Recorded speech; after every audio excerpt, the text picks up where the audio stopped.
मेरी ईसाई धर्म पुस्तक 2 अध्याय 7 क्षमा। मैंने पिछले अध्याय में कहा था कि पवित्रता ईसाई गुणों में सबसे अप्रिय है, लेकिन मुझे यकीन नहीं है कि मैं सही था। मुझे लगता है कि आज जिस विषय पर मुझे बात करनी है वह और भी अप्रिय है। ईसाई नियम है, तू अपने पड़ोसी से अपने समान प्रेम करेगा, क्योंकि ईसाई नैतिकता में तेरा पड़ोसी तेरा दुश्मन भी है। और इस तरह हम अपने दुश्मनों को क्षमा करने के इस भयानक कर्तव्य का सामना करते हैं। हर कोई कहता है कि क्षमा एक खूबसूरत विचार है, जब तक कि उन्हें कुछ क्षमा करने के लिए न हो, जैसे कि हमें युद्ध के दौरान हुआ। और फिर इस विषय का जिक्र करना ही गुस्से की चीखों से भरा होता है। यह नहीं है कि लोग इसे बहुत ऊंचा और कठिन एक गुण मानते हैं, यह है कि वे इसे नफरत और तिरस्कार से भरा मानते हैं। ऐसी बातें सुनकर मुझे नफरत होती है। वे कहते हैं, और आप में से आधे लोग पहले से ही मुझसे पूछना चाहते हैं, अगर आप एक पोलिश या यहूदी होते तो आप गेस्टापो को क्षमा करने के बारे में कैसा महसूस करते। मैं भी। मैं बहुत सोचता हूं। जैसे जब ईसाई धर्म मुझसे कहता है कि मुझे अपनी धर्म का इनकार नहीं करना चाहिए, यहां तक कि खुद को मौत या यातना से बचाने के लिए भी, मैं बहुत सोचता हूं कि मुझे क्या करना चाहिए। जब उस बिंदु पर बात आई तो मैं इस किताब में आपको यह नहीं बताने की कोशिश कर रहा हूं कि मैं क्या कर सकता हूं। मैं बहुत कम कर सकता हूं। मैं आपको बता रहा हूं कि ईसाई धर्म क्या है। मैंने इसे नहीं बनाया, और वहां इसके बीच में मुझे मिलता है हमारे पापों को क्षमा कर, जैसे हम भी उन लोगों को क्षमा करते हैं जो हमारे खिलाफ पाप करते हैं। इस बात का कोई भी संकेत नहीं है कि हमें किसी और शर्त पर क्षमा दी जा रही है। यह पूरी तरह से स्पष्ट किया गया है कि अगर हम क्षमा नहीं करते तो हमें भी क्षमा नहीं किया जाएगा। इसमें कोई दो राय नहीं है। हमें क्या करना चाहिए? यह वैसे भी काफी मुश्किल होने वाला है, लेकिन मुझे लगता है कि हम इसे आसान बनाने के लिए दो चीजें कर सकते हैं। जब आप गणित शुरू करते हैं तो आप कलन से शुरुआत नहीं करते, आप सरल जोड़ से शुरुआत करते हैं। इसी तरह अगर हम सच में चाहते हैं, लेकिन सब कुछ सच में चाहने पर निर्भर करता है, तो हमें क्षमा करना सीखना चाहिए। शायद हमें गेस्टापो से आसान कुछ चीज से शुरुआत करनी चाहिए। कोई अपने पति या पत्नी या माता पिता या बच्चों या पिछले हफ्ते में उन्होंने जो कुछ किया या कहा है, उसके लिए नजदीकी एनसीओ को क्षमा करने से शुरुआत कर सकता है। ये शायद हमें इस समय व्यस्त रखेगा। और दूसरी बात, हमें यह समझने की कोशिश करनी चाहिए कि अपने पड़ोसी से अपने जैसा प्यार करने का मतलब क्या है। मुझे उसे वैसे ही प्यार करना है जैसे मैं खुद को प्यार करता हूं। तो मैं खुद से प्यार कैसे करूं? अब जब मैं इस पर सोचता हूं, तो मुझे अपने लिए कोई खास स्नेह या प्रेम का एहसास नहीं होता। और मैं तो अपनी खुद की संगति का भी हमेशा आनंद नहीं लेता। तो जाहिर है, अपने पड़ोसी से प्यार करो का मतलब यह नहीं है कि उसे पसंद करो या उसे आकर्षक समझो। मुझे पहले ही यह देख लेना चाहिए था, क्योंकि बेशक आप किसी व्यक्ति के प्रति स्नेह महसूस नहीं कर सकते बस कोशिश करके। क्या मैं अपने बारे में अच्छा सोचता हूँ? क्या मैं खुद को एक अच्छा इंसान समझता हूँ? खैर, मुझे डर है कि मैं कभी कभी ऐसा करता हूँ, और ये निश्चित रूप से मेरे सबसे खराब पल होते हैं। लेकिन यही वजह नहीं है कि मैं खुद से प्यार करता हूँ। असल में यह इसके विपरीत है। मेरे आत्म प्रेम से मुझे लगता है कि मैं अच्छा हूं, लेकिन खुद को अच्छा समझना ही वजह नहीं है कि मैं खुद से प्यार करता हूं। तो अपने दुश्मनों से प्यार करना जाहिर तौर पर यह नहीं है कि उन्हें अच्छा समझना। यह बहुत बड़ी राहत है। कई लोगों के लिए यह सोचने की कल्पना करें कि अपने दुश्मनों को क्षमा करना का मतलब यह है कि उन्हें ऐसा दिखाना कि वे वास्तव में इतने बुरे लोग नहीं हैं, जबकि यह बिल्कुल स्पष्ट है कि वे हैं। एक कदम आगे बढ़ो। मेरे सबसे स्पष्ट दृष्टिकोण वाले क्षणों में मैं न केवल खुद को एक अच्छा आदमी नहीं समझता, बल्कि मुझे पता है कि मैं एक बहुत ही बुरा आदमी हूं। मैं कुछ चीजों को जो मैंने की हैं, आतंक और घृणा के साथ देख सकता हूं। तो जाहिर है कि मुझे अपने दुश्मनों द्वारा की गई कुछ चीजों से घृणा और नफरत करने की अनुमति है। अब जब मैं इस पर सोचता हूं, तो मुझे याद आता है कि क्रिश्चियन शिक्षकों ने मुझे बहुत पहले बताया था कि मुझे बुरे आदमी के कामों से नफरत करनी चाहिए, लेकिन बुरे आदमी से नहीं। या जैसा कि वे कहते हैं, पाप से नफरत करो लेकिन पापी से नहीं। काफी समय तक मैं इसे एक बेवकूफी भरी, तिनके को काटने वाली भेदभाव समझता था। आप एक आदमी द्वारा किए गए काम से नफरत कैसे कर सकते हैं और आदमी से नफरत नहीं कर सकते? लेकिन सालों बाद मुझे यह एहसास हुआ कि एक ऐसा आदमी था जिसे मैं अपने पूरे जीवन में ऐसा कर रहा था, यानी खुद को। चाहे मैं अपनी कायरता, घमंड या लालच से कितना भी नफरत करता, मैं खुद से प्यार करता रहा। इसमें कभी भी सबसे छोटी सी भी कठिनाई नहीं थी। दरअसल जिस वजह से मैंने उन चीजों से नफरत की, वह यह थी कि मैं उस आदमी से प्यार करता था। बस इसलिए कि मैं खुद से प्यार करता था, मुझे यह जानकर दुख हुआ कि मैं उस तरह का आदमी था जो ऐसी चीजें करता है। इसलिए ईसाई धर्म नहीं चाहता कि हम क्रूरता और विश्वासघात के प्रति जो नफरत महसूस करते हैं, उसे एक परमाणु भी कम करें।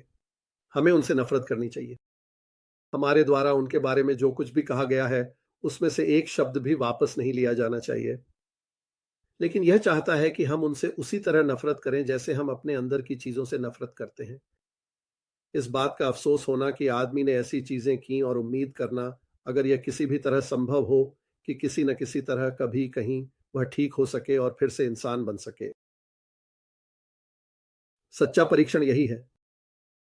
मान लीजिए कि कोई अखबार में गंदे अत्याचारों की एक कहानी पढ़ता है। फिर मान लीजिए कि कुछ ऐसा सामने आता है जो यह सुझाव देता है कि कहानी शायद पूरी तरह से सच नहीं है, या यह महसूस करना कि यह उतना बुरा नहीं है जितना बताया गया था। भगवान का शुक्र है वे भी उतने बुरे नहीं हैं, है ना? या क्या यह निराशा का एहसास है और यहां तक कि अपने दुश्मनों को जितना संभव हो उतना बुरा सोचने के लिए पहले की कहानी पर टिके रहने की एक दृढ़ता है? अगर ये दूसरा है तो मुझे डर है ये एक प्रक्रिया में पहला कदम है, जो अगर अंत तक पीछा किया जाए तो हमें शैतानों में बदल देगा।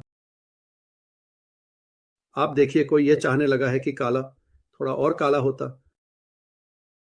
अगर हम उस इच्छा को पूरी तरह से आजादी दे दें तो बाद में हम ग्रे को काला देखने की इच्छा करेंगे और फिर सफेद को भी काला देखने की। आखिरकार हम हर चीज को, भगवान और अपने दोस्तों और खुद को भी, बुरा समझने पर जोर देंगे और इसे करना नहीं रोक पाएंगे, क्योंकि हम शुद्ध नफरत के ब्रह्मांड में हमेशा के लिए फंसे रहेंगे। अब एक कदम आगे। क्या अपने दुश्मन से प्यार करने का मतलब है कि उसे सजा नहीं देना? नहीं, क्योंकि खुद से प्यार करना यह नहीं मतलब है कि मुझे सजा, यहां तक कि मौत से नहीं गुजरना चाहिए। अगर किसी ने हत्या की है तो सही ईसाई काम यह होगा कि आप खुद को पुलिस के हवाले कर दें और फांसी पर लटकें।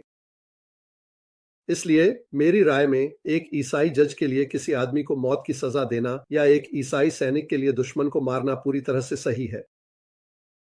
मैंने हमेशा ऐसा ही सोचा है, जब से मैं ईसाई बना और युद्ध से बहुत पहले। और मैं अब भी ऐसा ही सोचता हूं कि जब हम शांति में हैं। ये कहना बेकार है, तू हत्या नहीं करेगा। दो ग्रीक शब्द हैं, एक सामान्य शब्द हत्या करने के लिए और दूसरा शब्द हत्या करने के लिए। और जब मसीह इस आज्ञा का उल्लेख करते हैं तो वह सभी तीन खातों, मत्ती, मार्क और लूका में हत्या वाले शब्द का उपयोग करते हैं। और मुझे बताया गया है कि हिब्रू में भी यही भेद है। सभी हत्या हत्या नहीं होती, जैसे सभी यौन संबंध व्यभिचार नहीं होते। जब सैनिक संत जॉन द बैप्टिस्ट के पास आए, जॉन द बैप्टिस्ट पूछते हुए कि क्या करना चाहिए, उन्होंने कभी दूर दूर तक यह सुझाव नहीं दिया कि उन्हें सेना छोड़ देनी चाहिए, और न ही मसीह ने, जब उन्होंने एक रोमन सार्जेंट मेजर, जिसे वे सेंटूरियन कहते हैं, से मिले। नाइट का विचार एक अच्छे कारण की रक्षा के लिए हथियारों में ईसाई, ये एक महान ईसाई विचारों में से एक है। युद्ध एक भयानक चीज है और मैं एक ईमानदार अहिंसक का सम्मान कर सकता हूं, हालांकि मुझे लगता है कि वह पूरी तरह से गलत है। जो मैं नहीं समझ पाता वह यह है कि आजकल जो सेमी पैसिफिज्म है, वह लोगों को यह सोचने पर मजबूर करता है कि भले ही आपको लड़ना पड़े, आपको इसे एक लंबी चेहरे के साथ करना चाहिए, और जैसे कि आप इससे शर्मिंदा हैं। यह वह भावना है जो सेवा में कई शानदार युवा ईसाइयों को उस चीज से वंचित कर देती है जिसका उन्हें अधिकार है, जो साहस का स्वाभाविक साथी है, एक तरह की खुशी और समर्पण। मैंने अक्सर सोचा है कि अगर, जब मैं पहले विश्व युद्ध में सेवा कर रहा था, मैं और कोई युवा जर्मन एक साथ एक दूसरे को मार देते तो कैसा होता, और मौत के बाद एक पल के लिए हम एक साथ पाए गए। मैं यह नहीं सोच सकता कि हम में से किसी ने भी कोई नाराजगी या यहां तक कि कोई शर्मिंदगी महसूस की होगी। मुझे लगता है कि हम इस पर हंस सकते थे।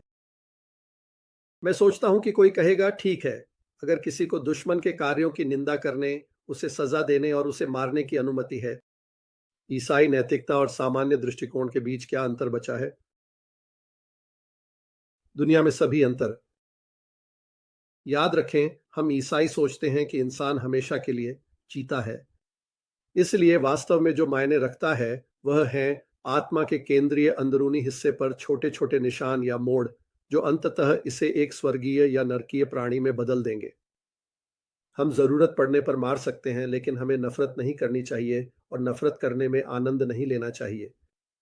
हम जरूरत पड़ने पर सजा दे सकते हैं, लेकिन हमें इसका आनंद नहीं लेना चाहिए। दूसरे शब्दों में, हमारे अंदर कुछ नाराजगी की भावना, वह भावना जो अपनी खोई हुई चीज वापस पाने की चाह रखती है, उसे बस खत्म करना होगा। मेरा मतलब यह नहीं है कि कोई इस पल यह तय कर सकता है कि वह इसे कभी महसूस नहीं करेगा। ऐसा नहीं होता। मेरा मतलब है, हर बार जब यह अपना सिर ऊपर उठाता है, दिन प्रतिदिन, साल प्रति साल, हमारे पूरे जीवन में, हमें इसे सिर पर मारना चाहिए। यह कठिन काम है, लेकिन कोशिश असंभव नहीं है। यहां तक कि जब हम मारते और सजा देते हैं, हमें दुश्मन के बारे में उसी तरह महसूस करने की कोशिश करनी चाहिए जैसे हम अपने बारे में महसूस करते हैं। यह चाहना कि वह बुरा न हो, यह उम्मीद करना कि वह इस दुनिया में या किसी और में ठीक हो जाए, वास्तव में उसकी भलाई की कामना करना। बाइबल में उससे प्यार करना का यही मतलब है, उसकी भलाई की कामना करना, न कि उसके प्रति स्नेह महसूस करना या यह कहना कि वह अच्छा है जब वह ऐसा नहीं है। मैं मानता हूं कि इसका मतलब है उन लोगों से प्यार करना जिनमें कुछ भी प्यार करने लायक नहीं है। लेकिन फिर क्या खुद में कुछ भी प्यार करने लायक है? ये बस इसलिए प्यार करते हैं क्योंकि ये आप हैं। ईश्वर चाहता है कि हम सभी आत्माओं को एक ही तरीके से और एक ही कारण से प्यार करें, लेकिन उसने हमें पहले से तैयार किया हुआ योग दिया है, जो हमारे अपने मामले पर काम किया गया है, ताकि हमें यह दिखा सके कि यह कैसे काम करता है। फिर हमें आगे बढ़कर इस नियम को सभी अन्य आत्माओं पर लागू करना होगा। शायद ये आसान हो जाता है अगर हम याद रखें कि वह हमें ऐसे ही प्यार करता है, क्योंकि हम जिन चीजों को स्वयं कहते हैं उनके लिए नहीं, बल्कि बस इसलिए कि हम वही हैं। क्योंकि सच में हम में प्यार करने के लिए और कुछ नहीं है। हम जैसे जीव जो वास्तव में नफरत को इतना आनंददायक पाते हैं कि इसे छोड़ना बियर या तंबाकू छोड़ने के समान है। और हम अगले वीडियो में अध्याय 8 के साथ आगे बढ़ेंगे। देखने के लिए बहुत धन्यवाद। मैं तुम लोगों से प्यार करता हूं। जैसा कि टिगर कहता है, फिर मिलेंगे।